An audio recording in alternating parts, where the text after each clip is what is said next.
Hello and welcome to our webinar on how 5G will transform the transport and logistics industry. This is one of a number of webinars that we have done in the sort of series on 5G.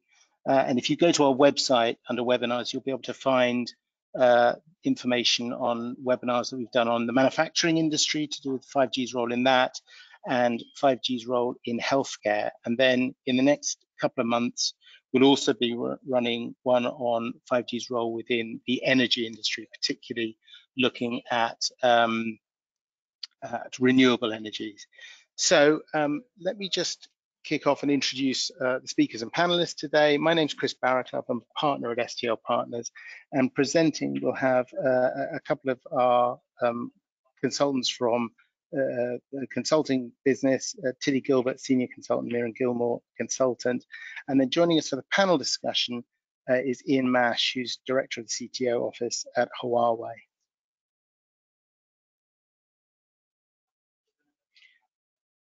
In terms of the agenda, I'll briefly run through a little bit of housekeeping. If you are shouting at the moment, I can't hear you because you'll be on mute.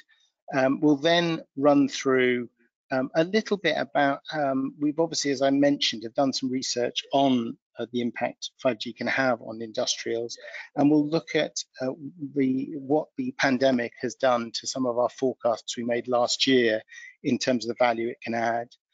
Then we'll dive into transport and logistics, do a sort of summary of the industry, where it is and why we think 5G may be relevant to it in particular, and then dive into a few 5G enabled use cases in terms of what they can do to drive productivity. And then set up some next steps for operators and community before kicking over into a panel discussion. So in terms of housekeeping, you should see a control panel on the right-hand side of your screen, which you can expand or hide using the orange button at the top, which is, I think, is labeled button 1. There is a questions box in the control panel, so you can expand that and type questions or comments in there, and we'll go through these at the end in the panel discussion. We'll only use your first name or anonymize you, so you won't be exposed. We don't know who's asked what. You're all, as I say, all muted. If you've got any issues, then let us know by clicking in the chat box or raising your hand. You can click on that, raise your hand, and get our attention. We'll send a recording of today's session out after the event, and we encourage you to share that with your colleagues if appropriate. We're advised that the best sound quality is through a USB connected headset. If you are having sound problems, try adjusting your volume settings locally. If necessary, sign out and sign back in. But if you do have sound issues, then let us know and we'll see what we can do to address it if it's a common problem. So without further ado, let me hand over to Tilly, who'll pick up the work we've done on modeling.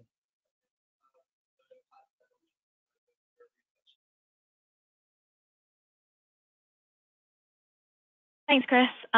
So briefly, first of all, just to give you a heads up on the modeling and approach. So we have gone through a pretty rigorous process in order to, and Chris, could you just go on mute so that you can't hear me twice? Thanks. We've gone through a pretty rigorous process with all of these, with all the work we've done in terms of prioritizing use cases within 5G for industries. We started off with a long list of use cases, brainstorming them.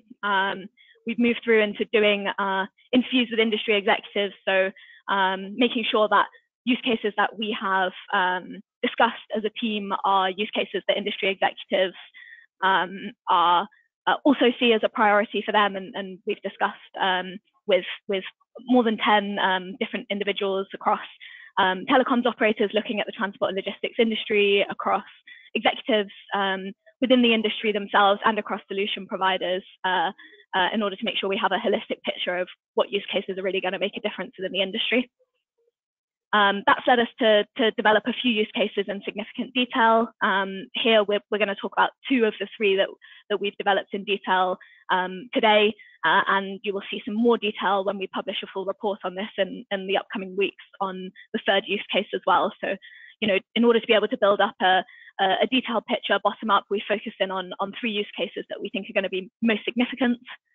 And we've taken those use cases and tested them more broadly with the industry using an enterprise survey. And that's to try and quantify some of the 5G benefits, and again, to test that with those in the industry to make sure that, what we are summarizing is rigorous in output. That's led us to be able to build a model from the bottom up, and you'll see some of the results of that throughout the webinar today. And we also did some work to make sure that we had a holistic picture across many different industries. So some of you might remember that last year we focused on the healthcare industry and the manufacturing industry. This year we're focusing on transport and logistics. We've also done some work on renewable energy, and we have knitted those findings together to give us a sense across all industries of the potential impact that 5G could bring. And then thought about the implications for telecoms operators, and that's something that my colleague Miriam will touch on later in the presentation. That's fed into some complementary findings for governments, regulators, the enterprises themselves, and others that are within this ecosystem that kind of need to collaborate to make real the benefits that we are predicting. So just wanted to give a brief snapshot of the methodology that we've worked through before we got to get started, and to highlight where these numbers are coming from before we dive into some of the detail. So to get started, as Chris mentioned, wanted to summarize and to acknowledge the fact that COVID has changed the global landscape, and I'm going to sort of briefly share how that reflects in our modeling in the next couple of slides. So as I said, in 2019, we published a series of 5 reports exploring the impact of 5G on industries. And when we wrote them, we couldn't have predicted the impact of COVID-19, which has caused unprecedented global economic slowdown. And so this year we have revised our predictions to try and reflect this impact, as well as to also update with the transport and logistics figures following the new deep dive that we did into that industry this year, and that's something that we'll talk about in a brief moment. So what we can see is that COVID has triggered a widespread fall in output across services, across production, across construction, in all major economies. And social distancing and national-wide lockdowns have led to a significant fall in consumer demand, to business and factory closures, and to supply chain disruptions. And the pandemic's interruption in international trade has exceeded the impacts of things like the US-China trade war, and has had a major impact on all national economies. So to reflect this, we've done this in line with data from the World Bank and in line with data from the Organization for Economic Cooperation and Development, have predicted that major economies like the US, the UK, and Canada will experience a more than 10% reduction in their GDP in 2020 in comparison to what we were estimating in our pre-COVID estimates made in 2019. It's also difficult to say how fast and how complete recovery will be. Different countries are employing different strategies to massage economies and deliver as fast a return to pre-COVID levels as possible. And an example of a major bailout would be President Trump's $2 trillion financial stimulus package in the US. And in part, a recovery, it will depend on variables that are almost impossible to predict, such as the likelihood of a second wave of the virus causing additional lockdowns, and the timeline for a widespread availability of a vaccine. So when we are reflecting the impact of COVID-19 on our industry model, and this model spans the 2020 to 2030 timeframe, we have assumed that global GDP will dip to as low as 2017 levels and will not recover to pre-COVID levels until around 2022. So despite reflecting these changes in the global economy, the change to our industry model is relatively small. And the bigger change has really come from the transport and logistics deep dive that we'll come to in a minute. And this is primarily because we were conservative in our original forecast as to the speed at which 5G use cases would be adopted. And that's because, particularly because many of the use cases we were talking about, like connected ambulance within healthcare or precision monitoring and control within manufacturing, they rely upon some of the 5G capabilities that are not yet well defined. So capabilities around massive machine type communications and ultra reliable low latency, for example. So since we're saying that we think there is a chance that economic recovery from COVID should be possible by 2022, our 5G use cases are broadly too nascent to be significantly hit by COVID-19. That's because adoption of most of our use cases accelerate only after 2025, so significantly after that 2022 recovery date that we are predicting. So we have published an update report that discusses in more detail some of the further ramifications of COVID, and that includes, for example, the impact on operators' rollout of 5G. And we'll put a link to that in the chat box now or at the end of the webinar as well. It is also important to note that COVID will not have a uniform impact on industries. Particularly, some industries may undergo structural changes because of the pandemic. So within retail, for example, we may see the closure of more high street stores and service retail outlets like banks in favor of more online ordering and service, for example. One area to just briefly touch upon is healthcare, where we've actually seen an acceleration, unprecedented acceleration of digital use cases because of this pandemic. And increased demand for and acceptance of use cases like virtual consultations, remote patient monitoring, AI-enabled triage and diagnostics, population-level health analytics, and so on, have led operators to accelerate their deployment of digital health solutions. And just a couple of examples of this to illustrate. In the US, we've seen AT&T partner with the virtual care company VitalTech to offer 60 days of free telehealth services to business customers such as hospitals. And we have seen Dialog Axiata, the leading telecoms operator in Sri Lanka.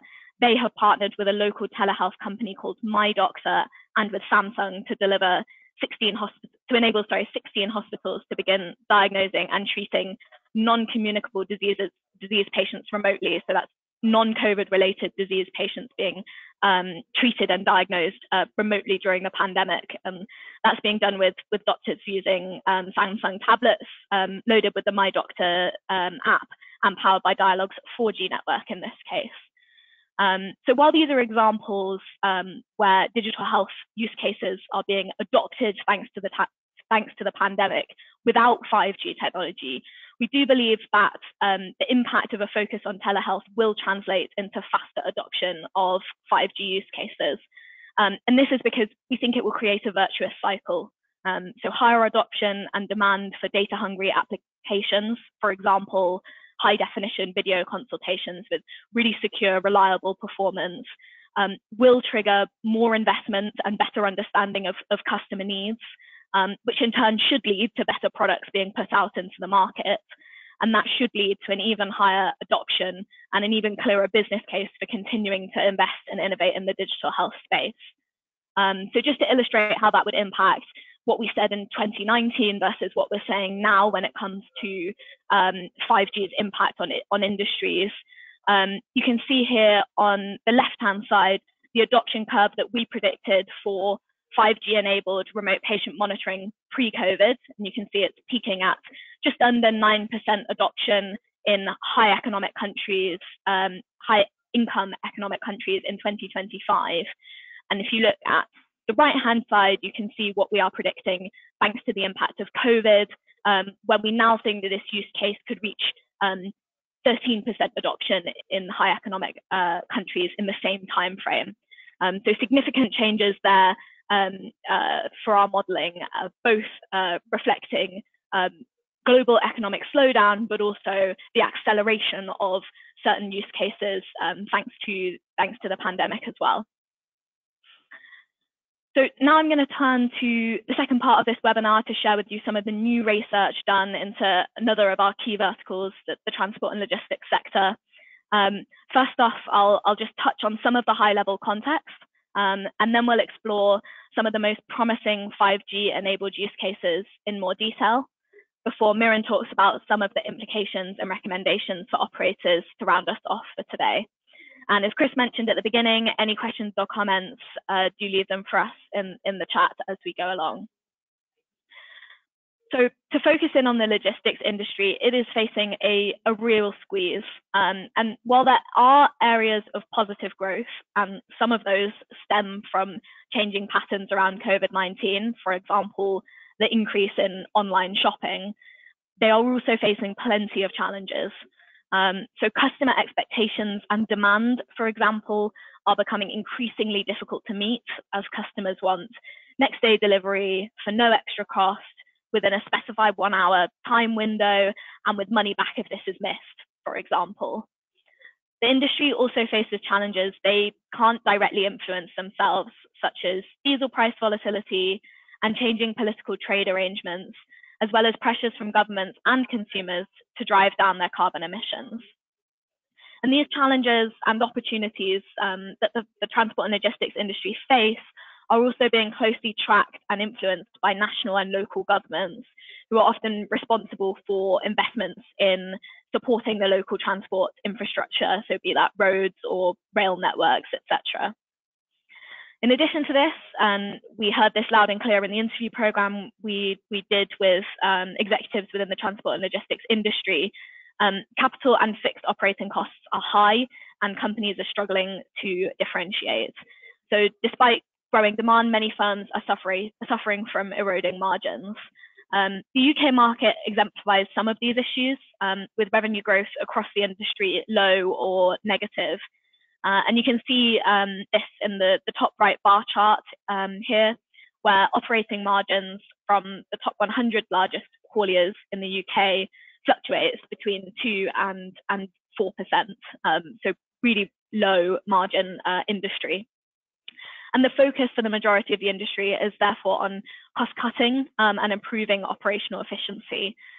You can see this prevailing attitude reflected in the bottom right chart, where 43% of UK businesses are focused on reducing costs in comparison to only 15% stating growth as their main priority. And for many of these companies, investing in new technologies provides an opportunity to transform their operations and drive those efficiencies that they're searching for. There is significant scope to do this, since the industry as a whole is generally not as digitized as some of the other verticals, perhaps that we explored previously, like manufacturing, and because there is room to make improvements to assets that are currently significantly underutilized as well. So that's a brief scene setting on where we see the logistics industry in 2020. I guess as with all of our previous research, we acknowledge that 5G is only ever part of the solution to solving some of these challenges that the industry is facing. And it must be considered in conjunction with digital transformation and automation, data management, AI, and a host of other technologies. However, there are tangible benefits that 5G can bring over and above digital use cases delivered for the transport and logistics industry with other forms of connectivity, be that mobile or fixed line, Wi-Fi or other. And these benefits were tested and discussed with those within the interview during our interview program. So according to them, 5G can bring low latency, and that can enable near real-time automated actions in response to sensors. For example, that's something that will be required for autonomous driving systems in the future. 5G can bring higher bandwidth.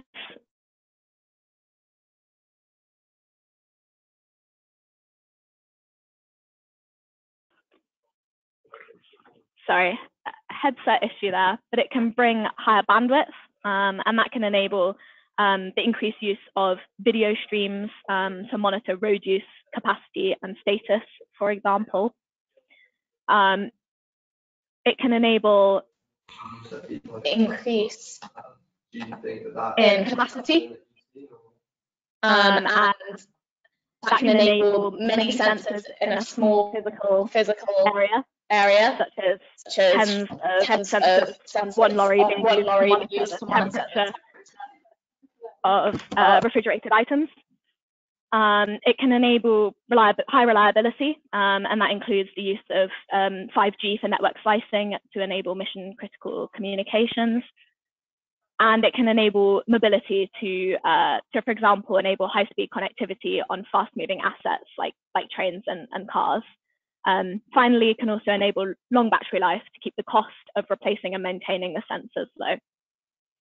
So here are just a couple of quotes that exemplify that. The one on the left highlights the bandwidth and capacity that I was speaking about that came from a program director at a 5G testbed focused on the transport and logistics industry.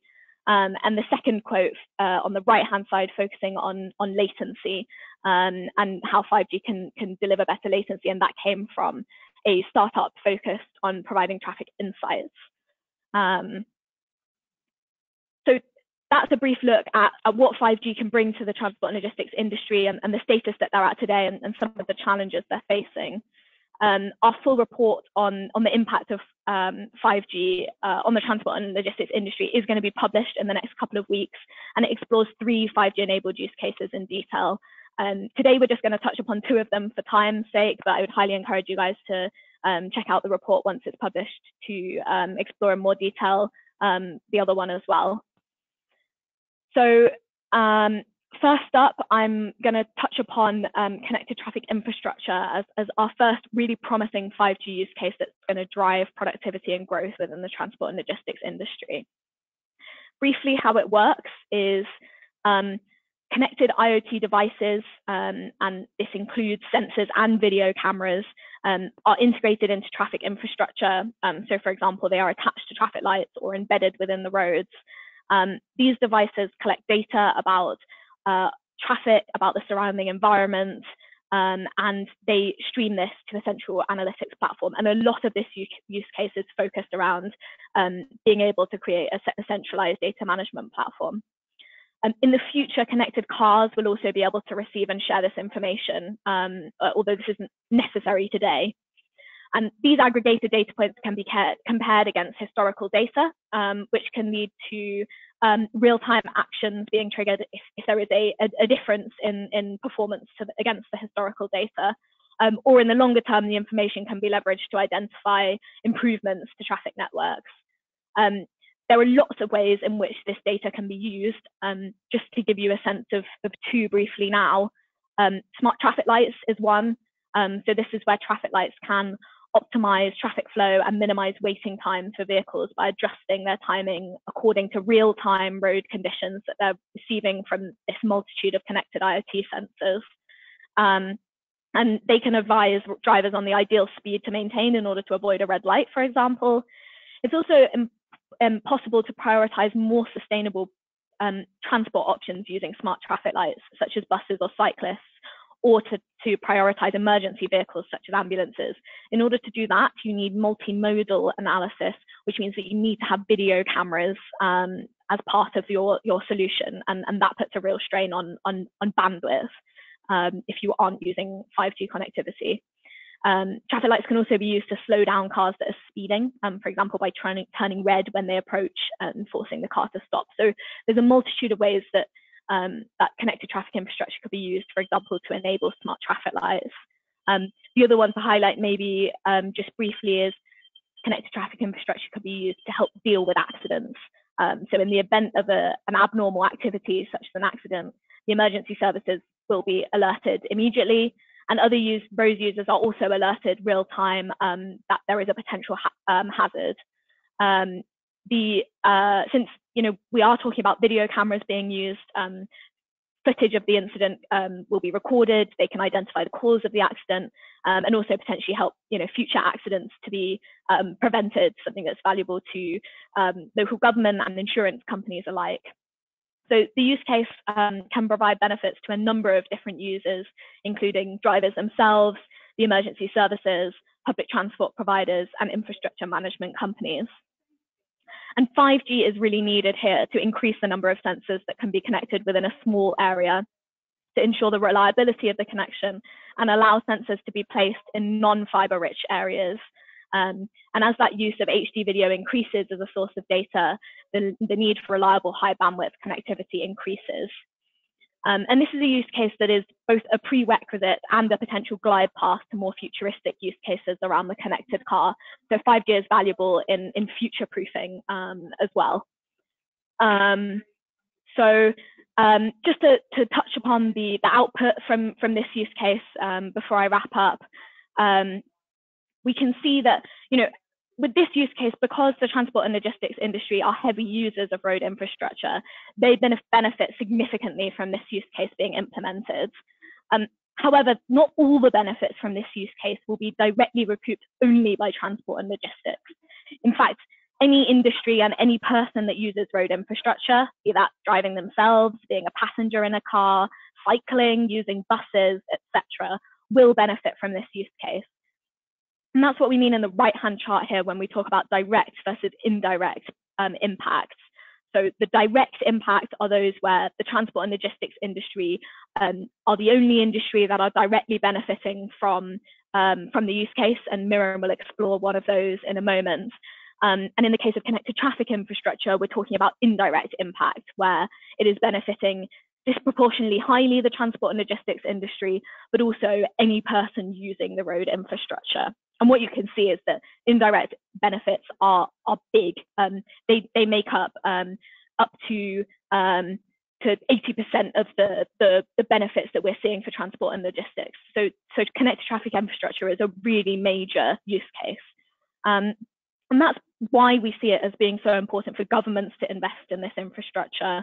And if they do, they should see benefits in terms of a general increase in local productivity. And that's what's driving these benefits, these indirect impacts.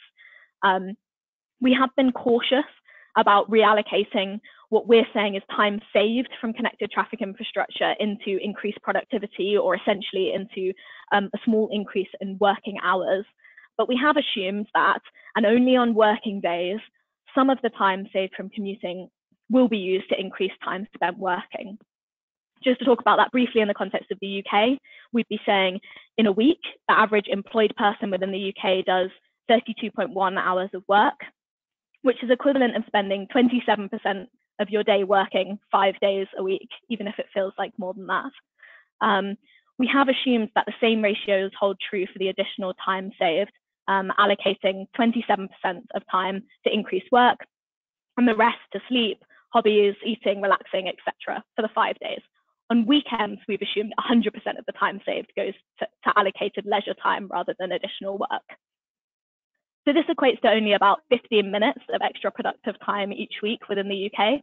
But at a national and global level, these increases can have a major impact on GDP. In fact, a 0.21% global increase by 2030.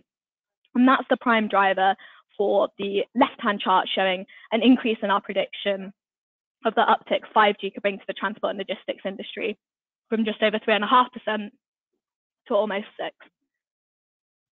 6%. Couple of other benefits. The first is around global traffic accidents, where we can see a reduction of 350,000, which is a decrease of about 1% of the World Health estimates for road traffic accidents today. And you can see here that's being driven by those real-time notifications, reminding drivers of the sorts of behavior that could cause accidents, and by the decreased response times from emergency services when accidents do happen. And on the right-hand side, we should also be able to see a decrease in the amount of fuel being used through, for example, reduced idling in traffic jams. And just as a comparison, that's the same amount of fuel as Thailand consumes in an entire year. That's 68 million tons of fuel equivalent. So that's a brief look at what connected traffic infrastructure could bring to the transport and logistics industry and to the global economy as a whole. Now I'm going to pass over to my colleague Miriam, who's going to talk you through one more use case within the transport and logistics industry, and then discuss a bit more broadly some of the implications for the transport and logistics industry and for operators more generally. Thanks, Tilly. So yeah, as she said, I'm going to be talking you through a second use case, and this one is the one that we're calling last 100-yard delivery. So we've chosen to focus on the last mile of delivery, which is essentially the section between the final distribution center and your final destination. So, your house that you're delivering the parcel to, because this is actually a really expensive part of the overall delivery process, even though it's only a small portion of the total journey in terms of distance. It actually really dominates in terms of cost, and it comprises 53% of the overall shipping cost. And it's also a market that's hugely growing and evolving rapidly, especially with the impact of COVID. Online shopping has absolutely skyrocketed, and people's demands are just going up and up in terms of wanting next day delivery or same day delivery or same hour delivery, and they never want to pay for any of it. And so this is a really great area of the supply chain in which to focus on and drive those efficiencies. And on the whole, drones and autonomous guided vehicles, so AGVs, are quite up and coming for the whole of the last mile of delivery. So for example, between hospitals, they might be transferring organs or medical equipment, or they can be helpful in disaster zones. And AGVs in particular are being trialed in certain small regions. So Amazon has these little scout robots that are being used to deliver packages. But there are a lot of limitations in terms of the payload that a single drone or robot can carry, and the limitations on battery life. And so it's not really a very efficient solution. So this use case looks at automating just the final 100 yards of delivery. So essentially, instead of the drones carrying the parcels all the way, the delivery van will carry the parcels and the drones. And then once it's come within about 100 yards of the final destination, the van can stop, and then the drone or the robot can pop out and carry the parcel for the final stretch. And then whilst the drone's off doing that journey, the driver can then go off and deliver another parcel by hand, or they can continue driving to the next stop, at which point the drone, which has then been to the house and dropped off the parcel, can return and redock. And this is, I think sometimes when we explain this use case, people are like, oh, well, why can't the driver just walk that extra 10 meters? Like, how does it really help to automate that? But it does have advantages in terms of, because the robot or the drone can travel quite a long stretch in a relatively short amount of time, the driver doesn't have to stop outside every single house. They could maybe stop nearby 3 houses or within about 100 meters, 100 yards of 3 houses. And then the drones can all fly out, deliver it at once, deliver things simultaneously, and then come back to the lorry. And you could have delivered 4 packages in the time it would usually take to deliver 1.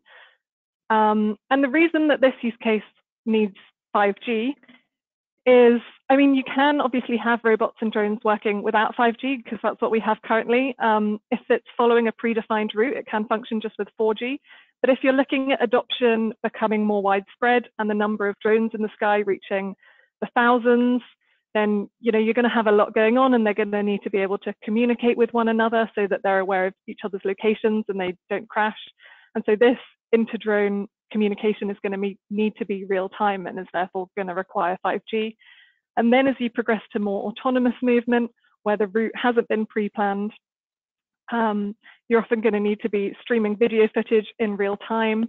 Sometimes you'd have multiple cameras showing every different angle on a drone. And then you're going to be needing to send those navigation commands back in real time. And so that's a huge amount of data. It's going to really require the high bandwidth and the low latency that 5G can offer. In terms of the benefits of this use case, as I said, you're not having to stop at every single house. You can maybe stop just close to a few houses. And so that can overall reduce the amount of distance that you have to travel by, we estimated 7% based off our surveys and our research. And this was a fairly conservative estimate based off the results we had in the surveys. But yeah, you're not having to drive up each and every driveway, each and every road. You can kind of just stop at much more selective locations that optimize your route and reduce that distance traveled. You're also not having to wait as long at each stop, because obviously, instead of getting out and having to spend 5 minutes delivering 1 package, you can get out and deliver 4 packages within that 5 minutes. So overall, the number of stops you have to do decreases, and the length of each stop can decrease. And then ultimately, that has an impact on the throughput of parcels. We estimated about 30% it could increase throughput, assuming that this use case was fully adopted, of course, which in the UK translates to about 490 million packages or additional packages being delivered each year. And in terms of the GDP or GDA impact, that would be about $14 billion by 2030, we estimate. So this is showing a few of the different, or two of the different use cases we looked at within the logistics industry. One of them that we haven't gone through today, but it's in the report. And then the yellow one is the drones.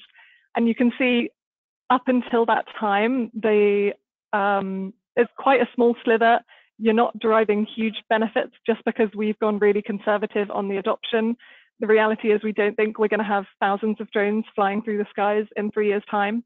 So we've gone quite conservative with that because there are challenges that need to be overcome, some of which we'll address coming up. But on the whole, we do think it's a use case that has a lot of potential, and in theory, if it was fully adopted, it could really have quite a transformative impact on the industry.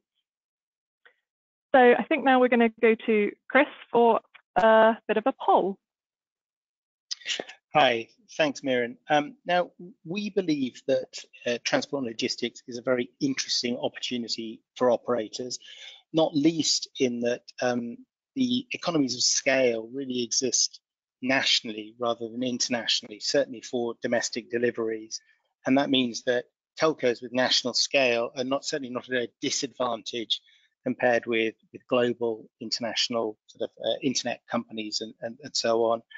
It requires, I think, and we'll discuss this a little bit more on the panel, close collaboration with national governments in terms of funding and so on. And telcos are very familiar with working with governments. It requires a lot of data, and it requires a national distribution of sort of data networks which telcos manage that run alongside the physical networks. And it's a relatively fragmented ecosystem at the moment with lots of different players. And there is an opportunity, therefore, for telcos to take more of a collaborative role in terms of encouraging the ecosystem to work together. So we think there's a good opportunity there. What we'd like to get an understanding of is how important you and your company think transport logistics is as a growth driver. I think beyond connectivity, and the assumption that you're serving connectivity to all sorts of customers, but beyond connectivity, and we've kind of got a range of 4 answers here. I think this should be popped on your screen. Jonathan, can you pop that? Is on the screen? Great. So we're looking at, is it one of many verticals you're currently exploring? A strategic opportunity you're evaluating, what you should be doing there. Is it already a top priority of a clear strategy? You're starting to invest, or is it already an important vertical for you that's driving value? So just get an understanding of how important and the maturity of the audience. So I'm not sure how much longer we need. Jonathan, if you want to take a view, and then we can pop the results.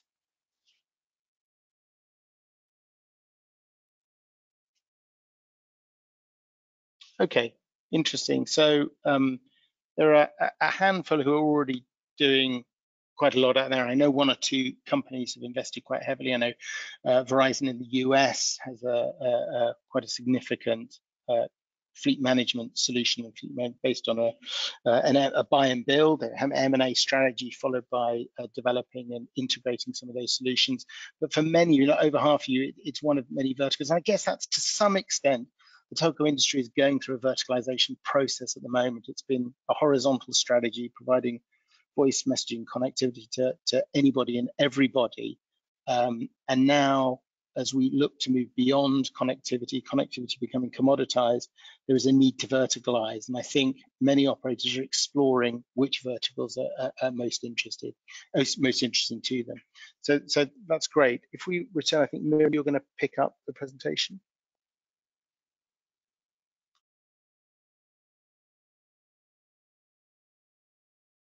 Yeah, thank you. Okay, yeah, so now we're going to go through a few of what we think the implications are and the recommendations for operators. So I'll start by discussing some of the challenges that we need to address, because it's not as simple as, oh, 5G is great. If we roll it out, then we can take advantage of all these amazing use cases. There are other challenges that we need to try to solve together as an industry or as multiple industries. Firstly, regulation being a big thing, particularly within drones and AGVs.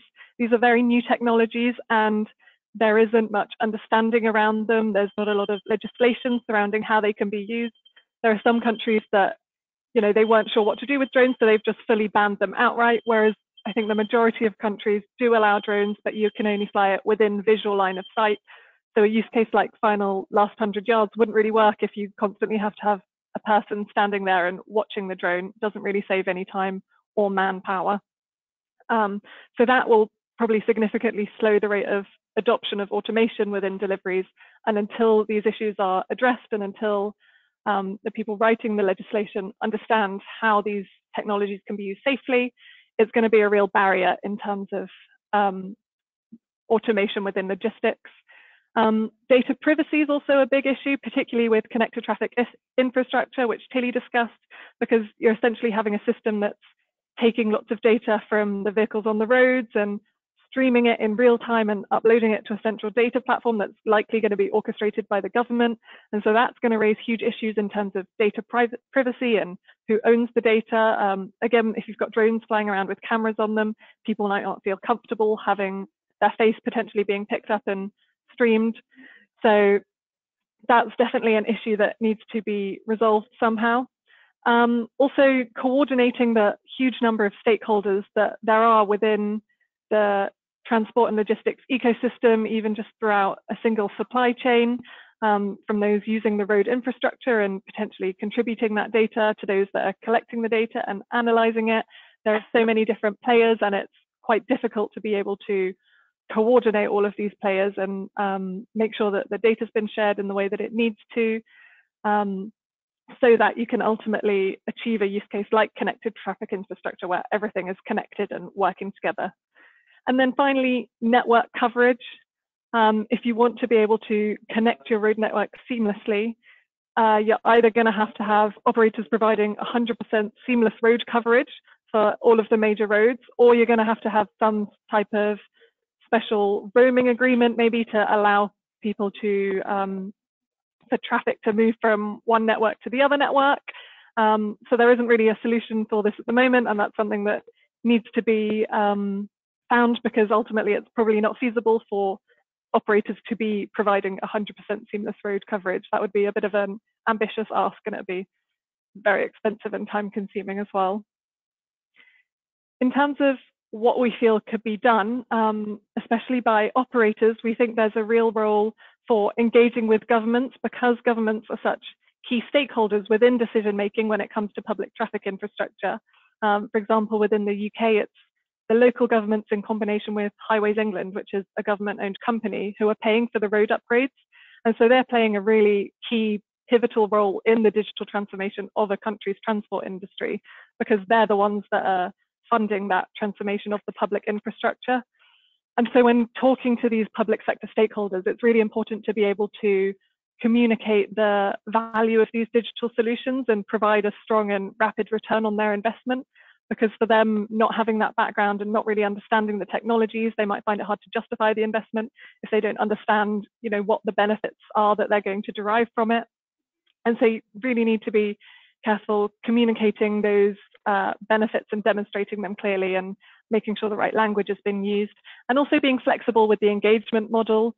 Some bodies, have their budget for investments, but then they're very, very tight on their OPEX, and so they can't make any more ongoing payments.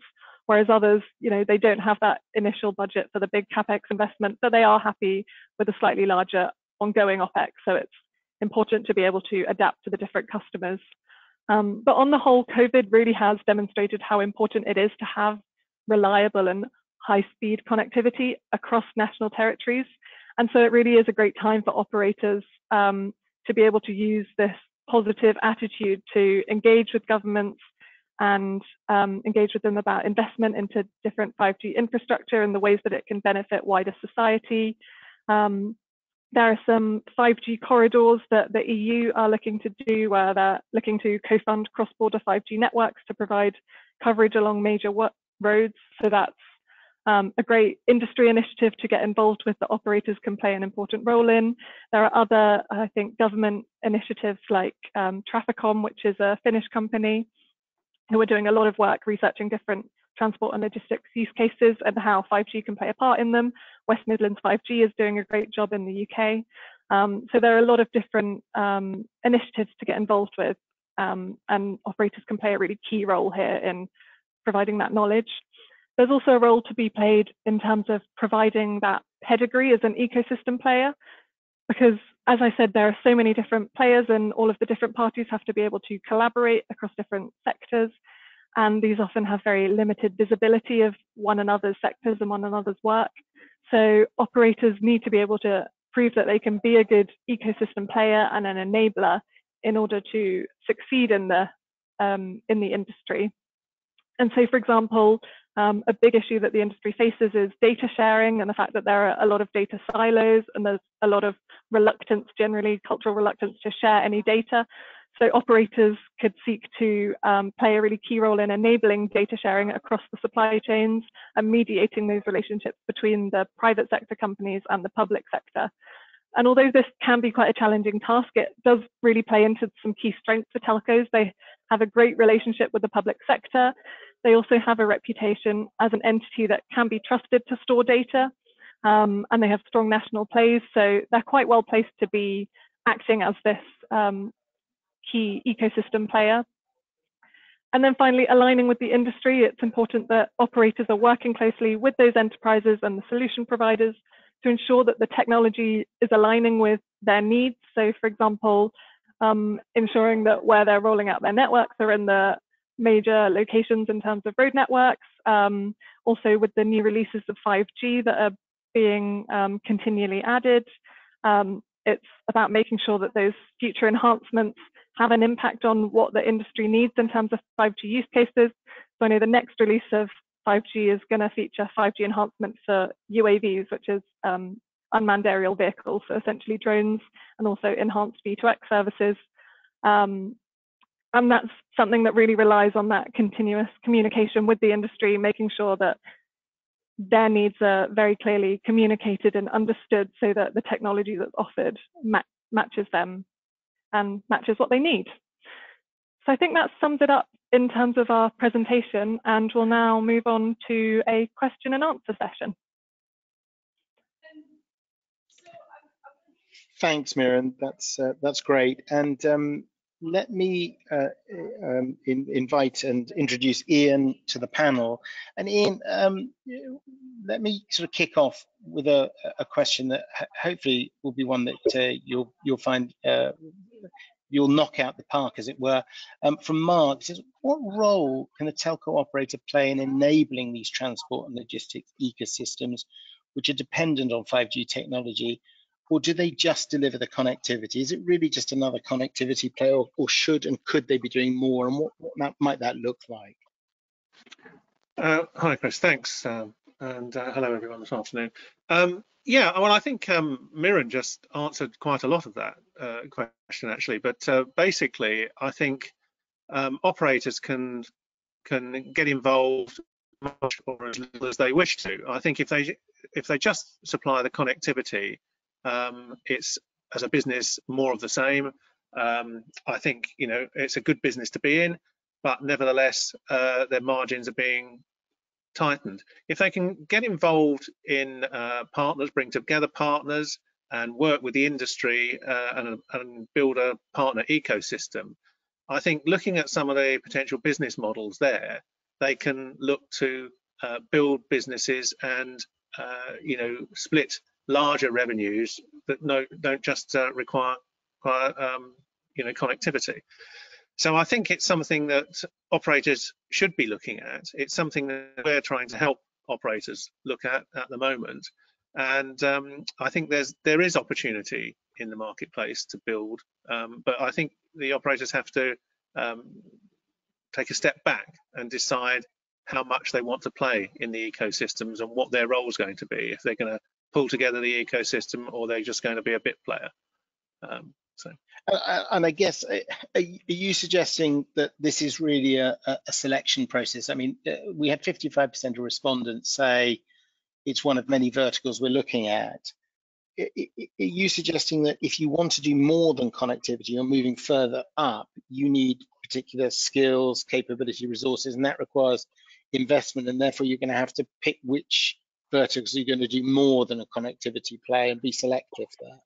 I think that's true. Yeah, I think you are going to have to work through on that. And I think one of the things that operators, certainly in my experience and my experience in the past, working for operators and working as a consultant to operators, one of the things that I think operators have got to start thinking about is how to deal with partners and how to be open and how to manage partners on a win-win basis. And I think it's not something that operators have had to do in the past. It's not it's something that they can do. I think they've got the skills and they've got the bright minds and the strategic views to do it. It's not something I think you can point to a large number of operators that have been successful in doing that, working with partners. Some have around, both in this country and in around the world. You can think of companies like TELUS and others like that that have worked well with partners and have a good relationship, a more sort of symbiotic relationship with the partners. But I think that's an area where they have to work. I mean, an area, what's come out in I think both of the presentations was that this, although is financially important to economies, national markets, the logistics industry itself is under pretty tight financials, so not easy for it to invest. The way money gets, or value gets distributed is across lots of different industries.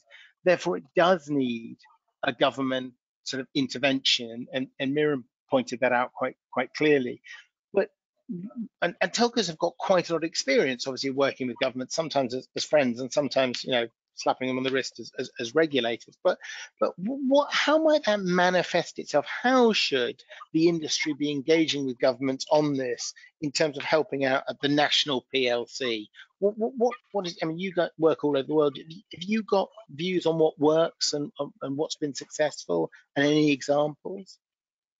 Well, yeah, I think the best operators are the ones that are working alongside the regulator, but primarily working alongside industry to try and find out how they can work with the industry, in this case transport and logistics, and find the areas that transport and logistics are having pain in, and take that to the government and say, look, we can help, but you need to relax, you need to provide us with more capability in spectrum, or you need to help incentivize across the industry for everyone to get involved.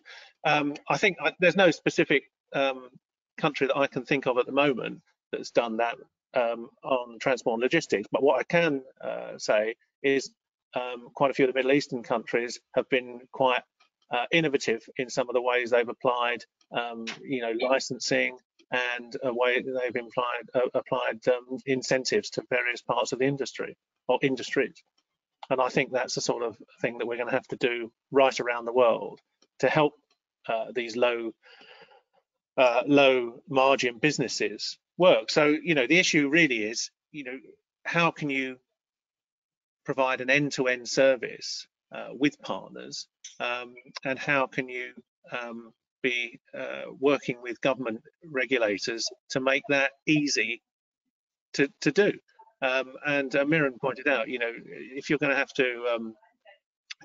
have to provide capability along all major and say A and B roads, that's a big ask for anyone.